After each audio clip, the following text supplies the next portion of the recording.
Hello, everyone, and welcome to the latest live stream for All Tech is Human.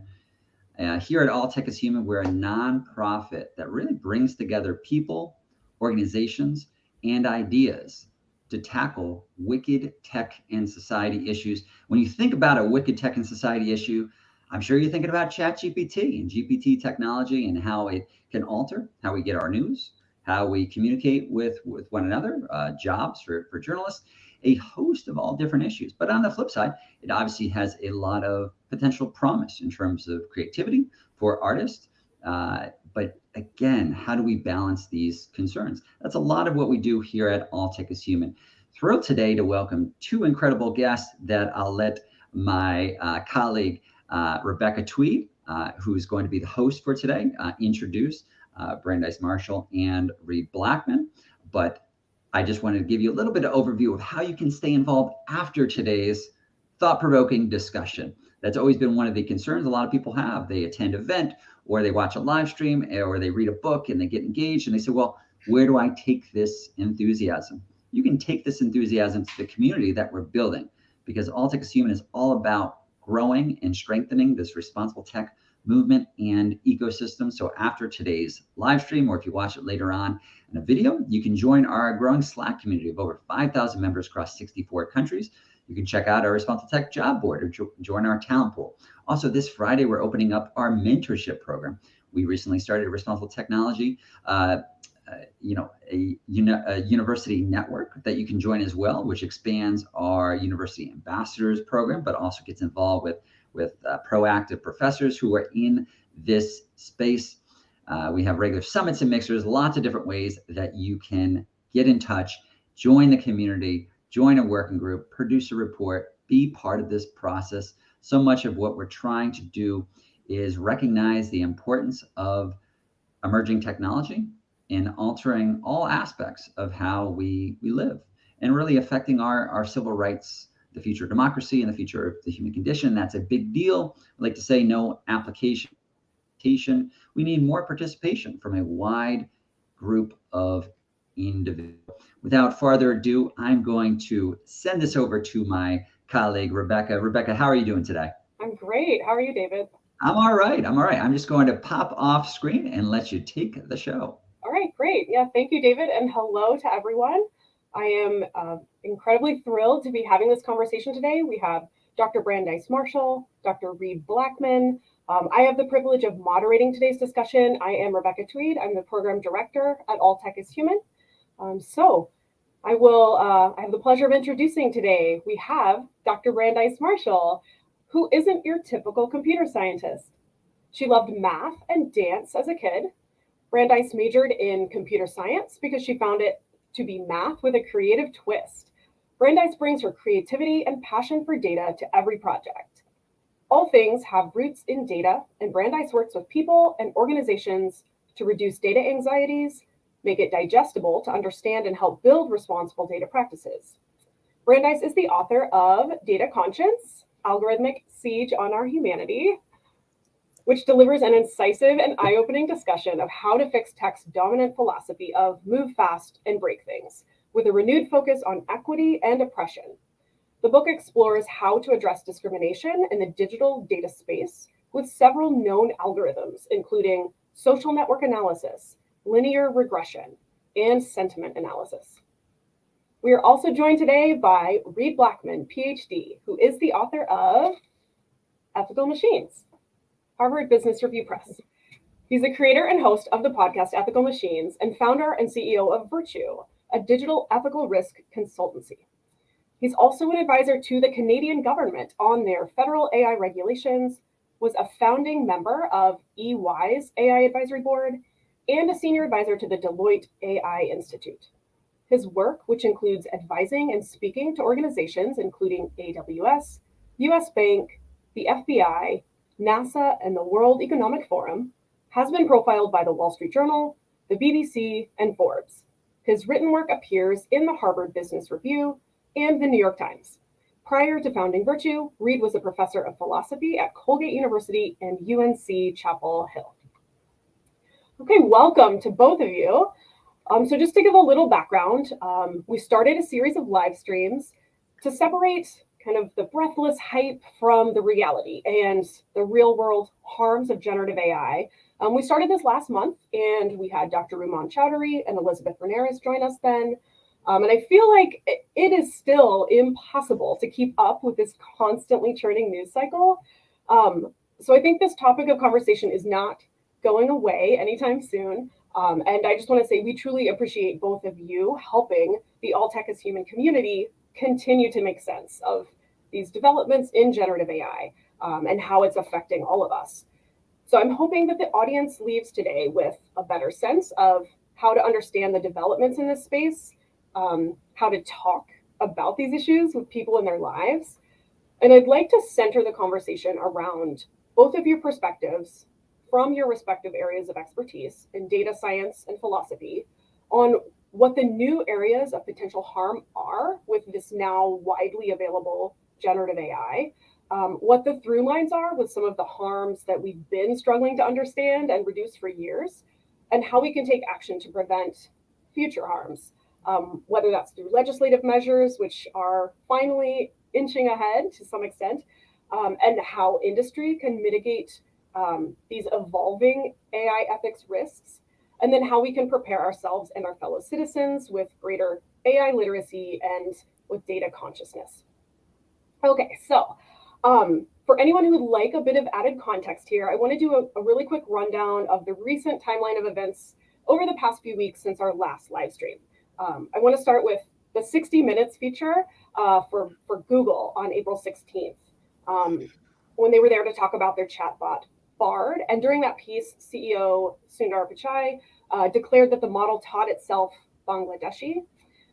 And of course, that fueled a new round of AI hype before Meg Mitchell of Hugging Face, formerly Google, fact-checked that Google Palm, Bard's forerunner, was trained on a small percentage of Bengali or Bangla. And a few days later, the song Heart on My Sleeve appeared on TikTok with AI-generated vocals. It sounded like Drake and The Weeknd. And journalists had some questions about where that came from, but regardless of who Ghostwriter 877 is, it's forcing this question of, how existing copyright laws are going to protect intellectual property as synthetic works are generated from foundation models that were trained on copyrighted work. And then on April 19th, the Washington Post published an analysis of the data set used to train many of these early large language models. In the following days, companies like Stack Overflow and Reddit announced they'll be charging companies for accessing training data. Then on April 25th, the RNC, the Republican National Committee, used generative AI to create their political campaign video, which depicted kind of a dystopic American hellscape. And they voluntarily disclosed that they used AI, but that raises the question, whether companies and organizations should be required to disclose the use of synthetic imagery. And that same day, the Federal Trade Commission issued a joint statement with 3 other U.S. governing bodies declaring that there is no AI exemption to these laws on the books, and that the FTC will vigorously enforce the existing laws to combat unfair or deceptive practices or unfair methods of competition. And then also on that day, OpenAI introduced incognito mode with a user opt-out form and the ability to object to personal data being used in ChatGPT. And a few days after that, Italy subsequently unbanned ChatGPT. Then April 26th, Palantir demoed its AI platform, running large language models for use in combat. And then on April 27th, the European Union passed a draft of their AI Act. And then that brings us to yesterday, when the godfather of AI, Geoffrey Hinton, left Google, warning about AI potentially becoming smarter than people and posing a threat to humanity, which gave that AGI hype cycle another big spin. So in light of all of that, I want to start the conversation with Dr. Marshall. I'd like to kick things off with a look at data privacy and how it affects the conversation on generative AI. So data privacy regulations like GDPR have been crucial in providing these initial guardrails for generative AI, which we see in how it inspired pressure from countries like Italy and resulted in OpenAI introducing incognito mode. And it also has this strong relevance in light of what we learned from Washington Post publishing this analysis of the data set that was used in these earlier LLMs. And I thought it was interesting. They They mentioned that the copyright symbol appeared more than 200 million times across 15 million websites in that training data. Um, and Dr. Marshall, you recently posted on Medium about a handful of stalled AI regulations in the US, like the Algorithmic Accountability Act and the Deepfakes Accountability Act. And you've said that discussing AI is talking about using people's data unauthorized. So, can you speak about that relationship between data privacy regulations and AI regulations? Okay, well, thanks for starting with me. I'm gonna kick it off and be a little spicy. So, hope everybody is ready. If you've not met me before, I am pretty spicy. So, in my opinion, the data privacy regulations are a proxy for AI regulations in this country.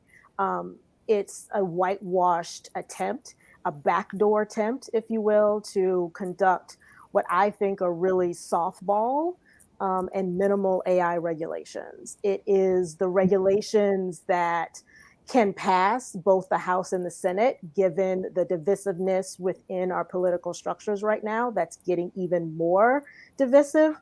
But understand that the data privacy regulations don't address a lot of the isms: racism, sexism, classism, anyone with disabilities, even veterans. It does not address a lot of these issues and how people are discriminated against and how they're digitally being denied their humanity. So AI is clearly doing some things that data privacy doesn't cover. So yes, this resurgence of generative AI and general purpose AI, that's a term that's been coming up quite a bit lately, and the AGIists,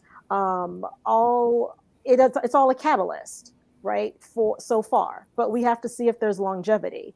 As I said in my Medium post, there's been a lot of stalled regulations. We haven't been able to get it past the House or the Senate. There's been bills in both, and neither one has been able to move forward past the introduction stage.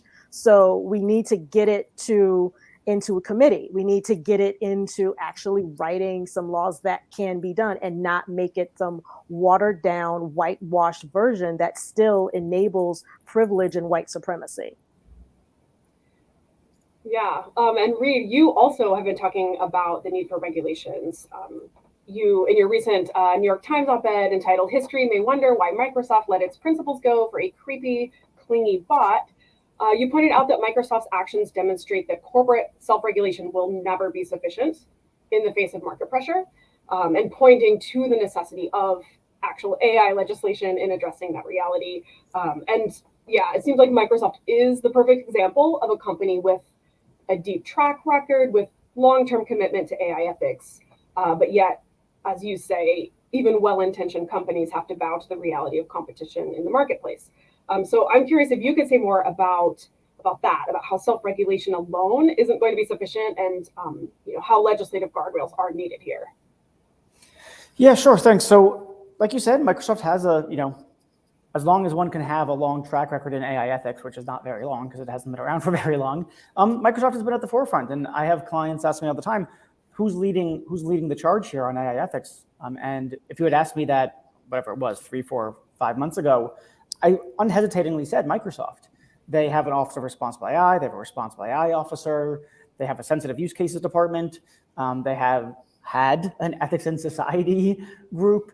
They had lots of stuff that was going on that I thought was pretty impressive. And I thought a culture of that took AI ethics seriously. I mean, I've spoken with dozens of people at Microsoft, and everyone knows about the commitment to AI ethics or responsible AI, and they talk about it, and everyone is sending me the same brochure and documents about it.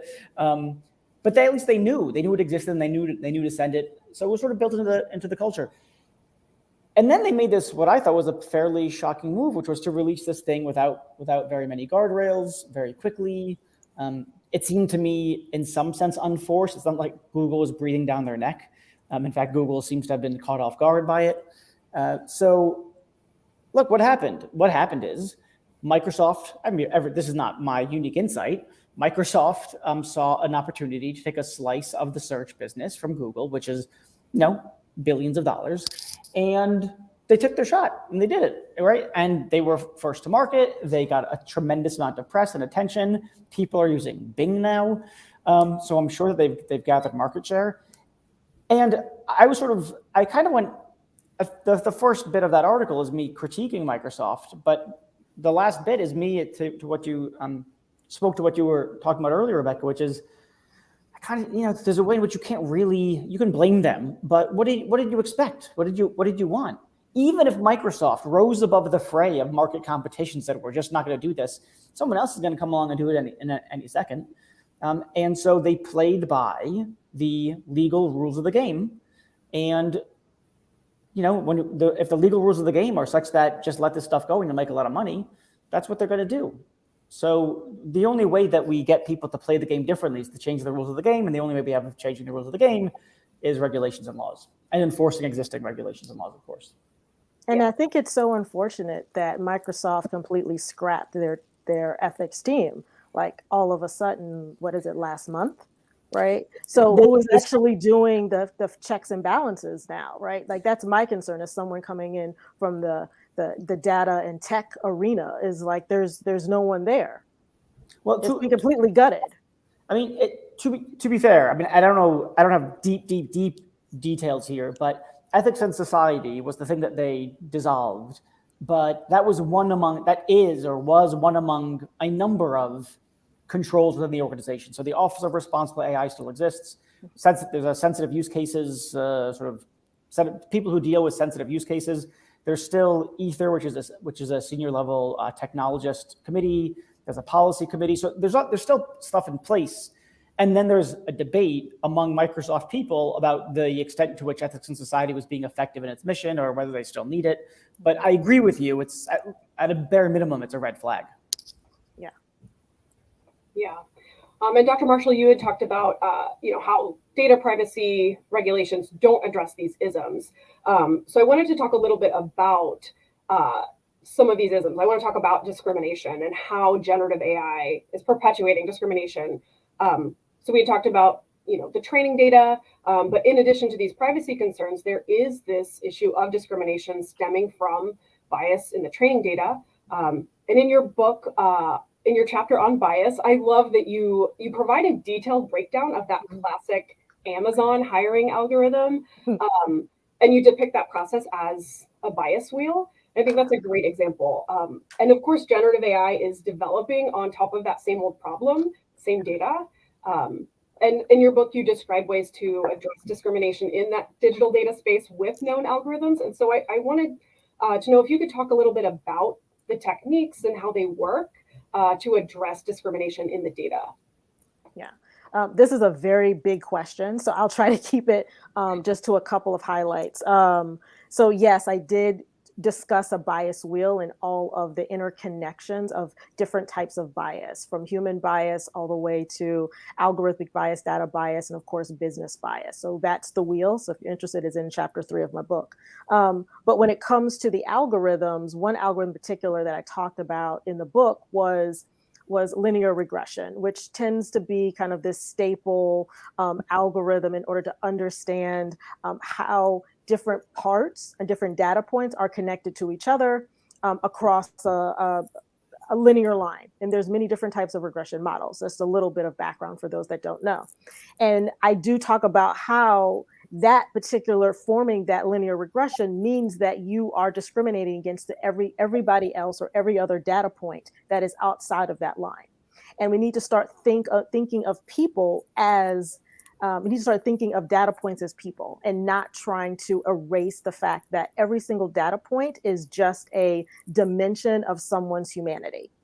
And so I talk a lot about this when it comes to the data construction. So how data sets are formed, it is dividing up people. Every single column inside of a data table is dividing up a person into their physical characteristics or some other set of features, right?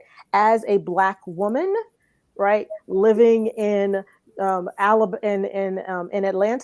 I am then separated by the fact that I'm Black, by the fact that I'm a woman, by the fact that I live in the state of Georgia. That context of who I am as a whole person does not exist within data sets.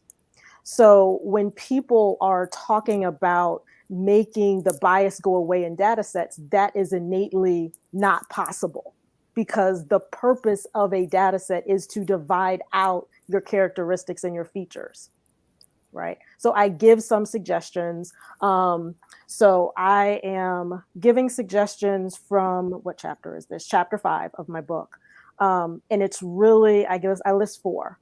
And so the first one I'll mention, which is data collection, should really go through an IRB type of process. So if you're unfamiliar with IRB, this is how human subject testing gets approved. There is a screening, a vetting that happens, that a committee will then look at what is happening inside of that human subject testing, will ask questions. What is going to be the survey? How will it be used? Will it be harmful? To what degree will it be harmful? Is there compensation for the participants? And all these other questions, as well as who is going to be asked. And I think that when it comes to data collection, before we even get it to a database or to a data set, we need to have this level of vetting and screening. Because right now we have nothing. All we have is people scraping the interwebs.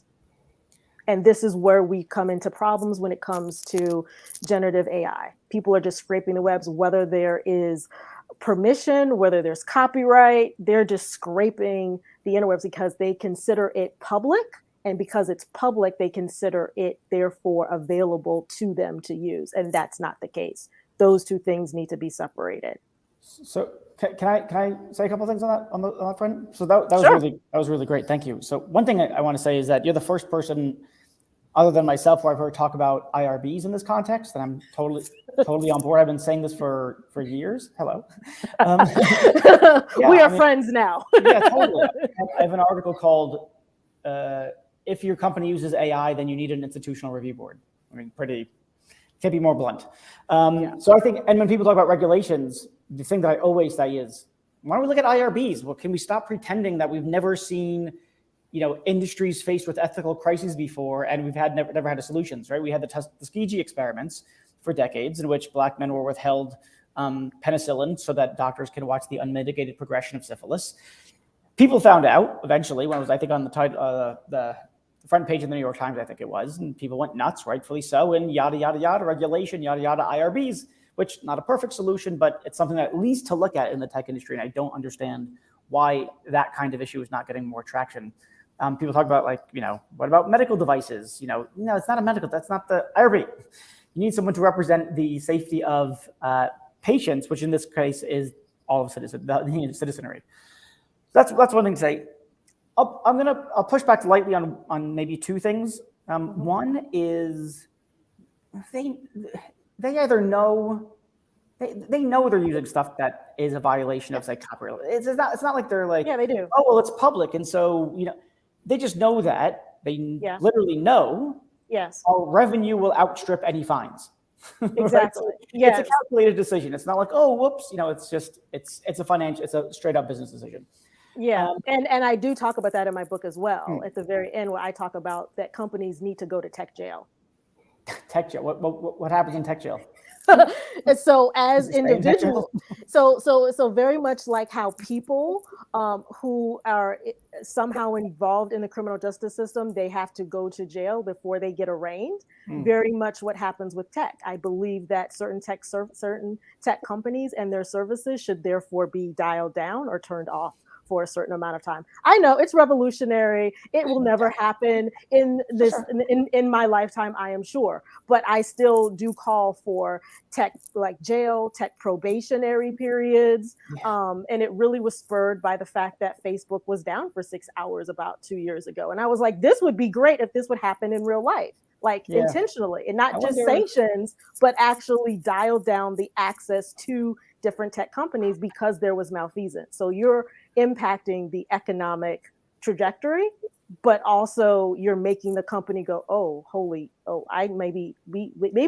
we shouldn't just put that line in our budget every year. Maybe we actually need to think about doing things differently so that we avoid getting dialed down. Yeah, I mean, I'm sure I have somewhere in the recesses of my mind some example of where businesses were barred from doing the thing that got them in trouble in the first place. I can't think of what it is. I'm sure people in the audience can give an example, but there might be non-tech precedent for that kind of thing, which would be super interesting. Yeah. The one thing that I actually do want to push back on, though, and I want to hear your view on this, because you're computer science, is that what your PhD is in? Yep. I don't think that, you said that we need to look at these data sets and we need to find the bias in the data sets. But I don't think that the bias is in the data sets. That is to say, no, it's not. What I think we care about are biased or discriminatory impacts.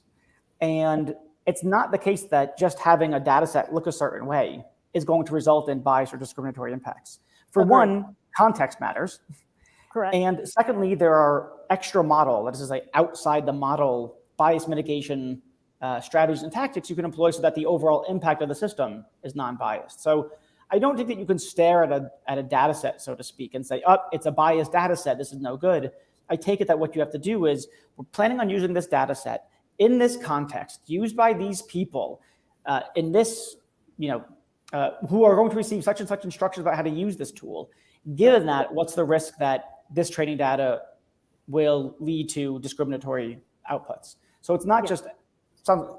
Anyway, I'll stop. No, I completely agree. And that's exactly what I mean, is that people just talk about the data set as though the data set will be the fix all. And I say it happens before the data set even happens. And the reason why is because people are separate out into their features. And so I agree with you completely, is that it's not in the data set. It's actually before the data set's created. It's in who is creating it. It is in the fact that context is removed. I mean, as part of databases is that there's information loss. Once you put things in a digital form, there is a information loss that happens. And so I agree with you completely. It's not the data set. It's actually everything beforehand. And people don't talk about that inside of my discipline of computer science, nor do they talk about it in any type of aspects of the data industry. They just skim over it because they're trying to bury the lead. They're trying to act as though the data set is the problem.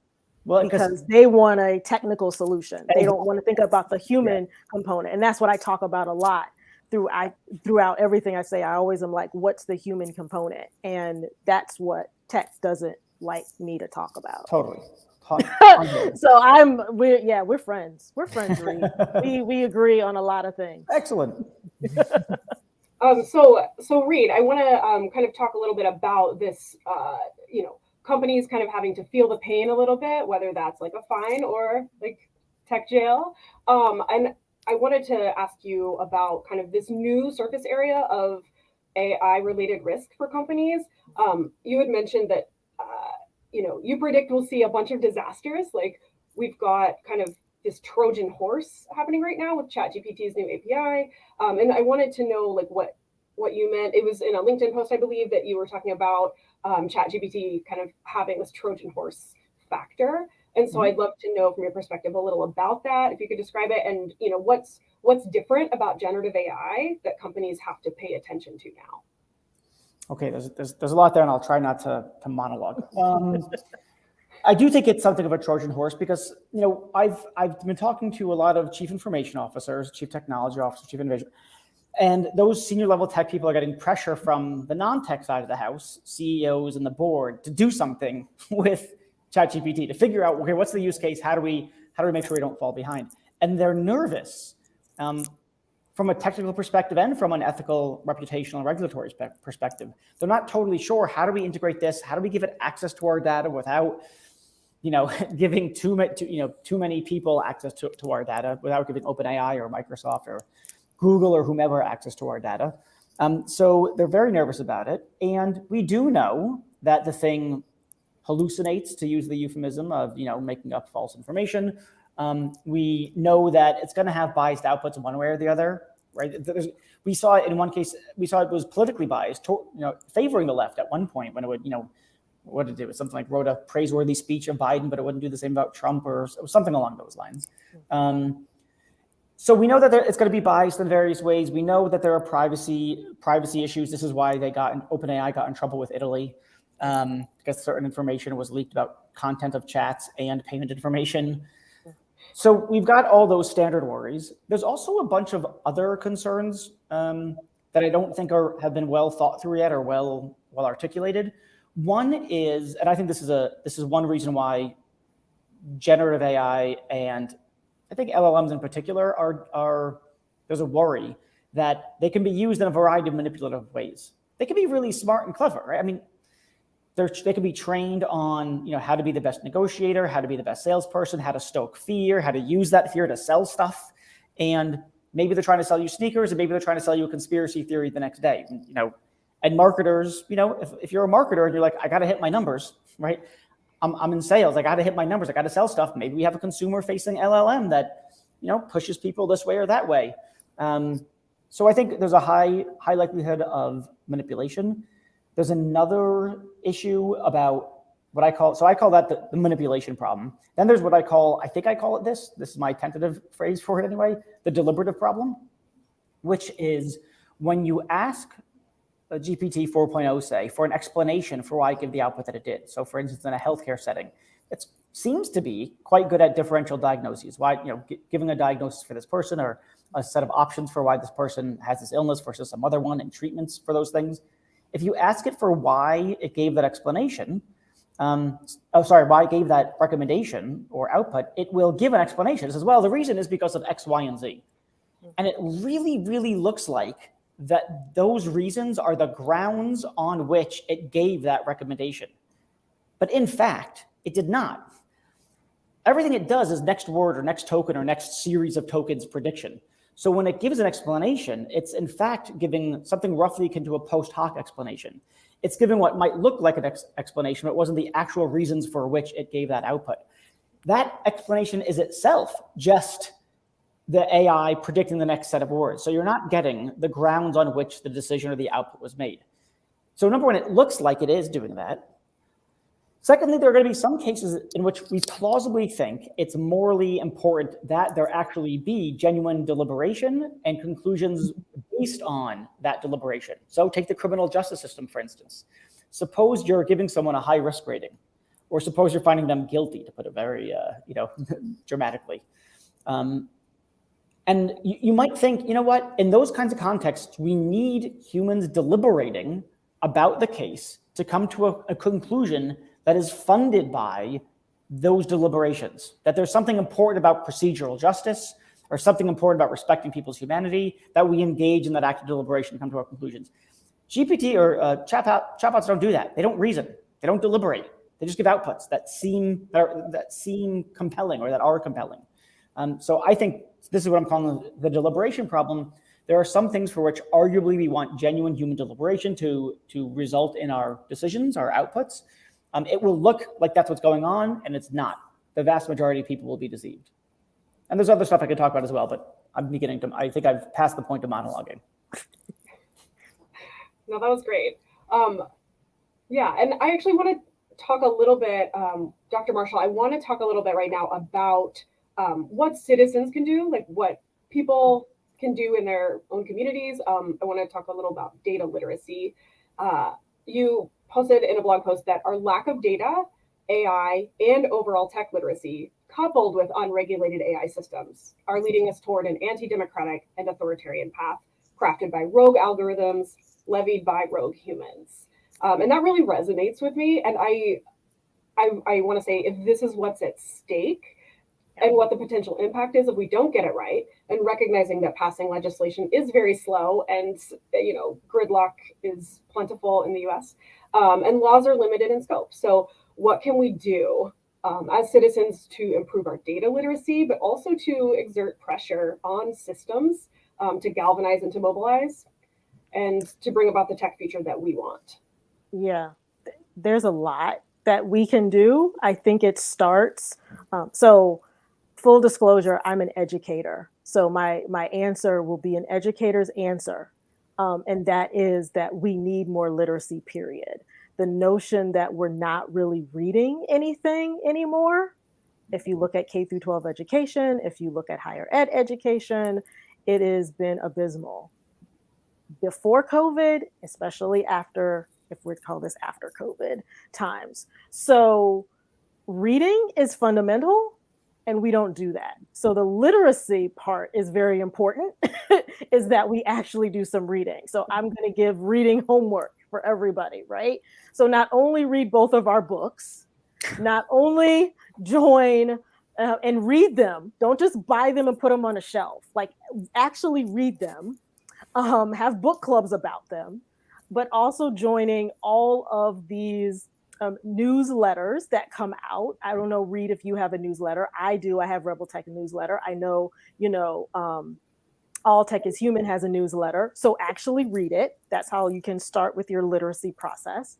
And then and then once you do the reading, now you need to focus in on how does these data issues, these AI issues, these generative AI issues affect you as a person, and talk to the companies that you engage with regularly, right? So if there's a bank that's using this and you're seeing the chat bot in your online banking and you don't understand what it is, ask some questions of the bank. We got to start local and grassroots, as well as talking to our senators and our state congressmen and all that other stuff. We can chew gum and walk at the same time, people. Like, we're humans. We are not the bots. We don't just do regurgitation, right? Like, we actually can do more, right? So reading list, I put a couple of things on Medium for a reading list. And of course, they are Black people, including me. But there's many things that we can do. First off, you got to read. Second off, you have to ward against absorbing the AI hype and the fear mongering that's happening with AI. Like, oh my God, if the United States doesn't do this, then some other country will. Let's not talk about another country. The European Union has put together a template for an AI Act. They're in fear as well, but they still put together some sort of regulation goalpost. Same thing happened with GDPR. They put a goalpost down. We can do that too in the United States, but we as the people of the United States can put pressure on our legislators at the state level and the federal level to actually get it done. This is the time to do it. There's so much fear about what is all this stuff doing. There's people in Congress that don't have a lick of AI understanding. They don't even understand what an algorithm is. I've talked to a couple. Sorry, had to blast you.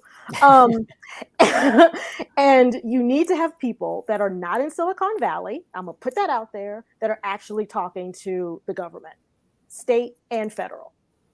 And so we, the people, we make up the United States. So we, the people, need to educate ourselves by reading and then acting. That's my educator's view.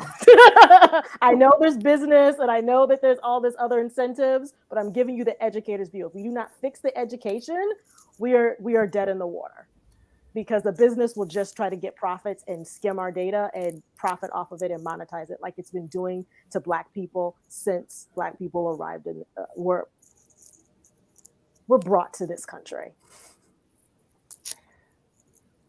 Agreed. Yeah. Yes. The end. Yes, and one thing that I just want to add is this is actually a politically neutral issue in some ways. To give you some context, I've lately been on Fox News a bunch, and I'm not a Fox News person. That's not probably the vast majority of people who are listening to this and who are involved in All Tech is Human. I'm going to throw it out there. I'm going to guess it's a little bit left-leaning. Silicon Valley is certainly right. But everyone I've spoken to on the right, it's not even a political issue. They're completely on board. I mean, I don't care if you're Patagonia or Hobby Lobby. You're usually against, I don't care if you're left or right, you care about citizen-wide violations of privacy. You care about black box algorithms, not understanding how the algorithm, how the AI works, being released in high risk context without sufficient testing, at least. There's lots of issues, highly manipulative chatbots that also talk to children. People aren't down with that. So I also think, in addition to what you said, Brandeis, also reach across the aisle, whether you're on the right or the left, because I do think that this is bipartisan is the word I was looking for. I do think it's genuinely a bipartisan issue. It's not a left-right thing. It's one of the few things that's not left-right. And like I said, I've been on Fox, I don't know, 5 times now. I was on a podcast hosted by a Fox host. And he even said, I don't care left or right. That seems totally superficial to me in this context. This should be the conversation we should all be having. We should all be on the same side. Right? So this is a bipartisan issue. It's one of the few ones. And it's one reason why there's some modicum of hope that we can actually get something done. Yeah. Well, I just hope they don't make it just about the children, because that tends to be what happens, that all the regulations tend to be just about the children, and they then avoid for the children because of the children, but they don't actually deal with race or gender or LGBTQ rights. Yeah. They just skim over all that. So that is the sticking point for me, is that, yes, it's a non-bipartisan issue. I agree with that, but they softball it by just talking about the children. We're saving the children. And they really mean white children. They don't mean the Black children. They don't mean the Latino children. They definitely don't mean the trans children. Yeah, but again, I do think that there's room for agreement, at least at a relatively broad level, for passing some kinds of regulations. And I also think that for the discrimination stuff, you've got anti-discrimination law in place, and so we need more enforcement of that in the context of AI. For some things, for issues that don't pertain to, say, discrimination, I think there's lots of agreement. We'll see what happens. We'll see what... I said a modicum of hope. I didn't say... We'll see what they focus on, because they're not focusing on it right now. And if it's bipartisan and an easy win for the GOP, they surely aren't taking that route right now as we're approaching a debt ceiling. So I think their focus is always not really on what could actually help them win anything. But that's just my opinion, and I admit I am pretty progressive. So I would say we have time for maybe one more question before we have to wrap this up. This has been amazing. So first of all, I also want to say, give a plug for our summer book list. We do have a reading list that we'll be publishing very soon. We're collecting books right now for that, so watch for that soon. And then I have one more question. Reid, would like to talk a little bit about what companies are doing, like building an internal framework of AI ethics that addresses generative AI and also other emerging technologies. You talk about other things too. But I wanted to ask about your focus on connecting principles with tangible guardrails and the need for companies to do a gap in feasibility analysis before implementing ethical principles. So I wondered if you could talk very briefly about what a company could do or what steps can be taken once that framework is in place to actually implement. Yeah, I mean, there's like you said, there's a lot to say here. And I have in mind mostly larger companies when I'm talking about these kinds of things. If you're talking about a startup, you don't need something so drastic because startups are relatively small and it's easier to do things. And most startups don't even have policies. So there's no point in writing an AI ethics policy because it would just, it'd be a piece of paper, not even, it'd be somewhere in someone's Dropbox and everyone forgets about it. And then that person leaves and it's gone. So for larger companies, I think writing something like an ethics statement, an AI ethics statement, is important so long as it's done well. 99% of companies do not do this well because they just say, we're for fairness and we're for, privacy. And it has to be a statement that connects values to actions or guardrails. So whenever I help a client write an ethics statement, I say, okay, look, if you say that you value privacy, let's say, then you have to give me, 3 to 5s, and so we will always X or we will never Y. You got to tie to something. So we value privacy, and so we will never sell our data to a third party. That's something. That's one. We will only ever sell aggregated anonymized data to a third party. That's a different guardrail. We will never blah blah blah. So I know I get a sense of what you mean by we value privacy by understanding what your guardrails are. If I can't understand what your guardrails are, I've got no idea what your commitment to privacy amounts to. The example that I always like to use is the KKK is there for fairness, right? So if you just say we're for fairness, everyone's on board with fairness in principle. The Proud Boys, the KKK, they're for fairness. They have a phenomenally different conception than me, and I think most right-thinking people, about what fairness consists in. But they'll say they're for fairness. So I don't know what your commitment to fairness means unless you also say things like, we will vet all of our AI models for potentially discriminatory impacts, blah, blah, blah, blah. That gives me, okay, you're actually going to be vetting them for against discriminatory impacts. I have some sense of what you mean by discriminatory impacts. So you got to set those standards, you got to set those guardrails. And then you got to do this, as you said, a gap and feasibility analysis. So we have our standards. Now let's look at our organization relative to those standards and see how far away we are from reaching it. So I'm talking about governance structures, policies, processes, tools, personnel, training, so on and so forth. We have to look at all those things to see how far are we away from that. What do we have in place that we can leverage? What existing governance policies, governance structures and policies can we use? If we already have a brand risk board, can we augment that in some way so it becomes also an AI ethical risk board? Can we add people to that? Is it a subcommittee of that? Is it so on and so forth? So we want to build on existing infrastructure wherever we can because it increases the rate of adoption and efficiency and effectiveness. I could keep going, but once you build up that gap analysis and you have to work with clients. I mean, we're talking about big organizational change that could take years if they're really committed to the full AI ethical risk journey across the enterprise. Oh, you also need to integrate it with existing. There's risk, there's compliance, there's cyber, there's legal, there's HR, there's marketing. All those people, senior executives, have to come together and get around this framework and what's going on. And then you can customize a framework that will be implemented in the organization that speaks to, okay, we're gonna draft off existing privacy governance structures. We're gonna draft off existing brand risk structures, or we're gonna et cetera, et cetera. We're gonna use existing enterprise risk categories, or we're not. But once you customize it, then you start down the road to implementation. That's great. Yeah. So it looks like we are out of time. So going to draw this to a close right now. I want to thank both of you so much, Dr. Brandeis Marshall, Reid Blackman, for helping us make sense of the evolving landscape of generative AI from your own perspectives. And I love the common ground we found as well. So I want to thank everyone for joining us today. Had a great discussion. So thank you so much. And we will see you next time. Thanks to both of you. Thank you. This was fun. Definitely.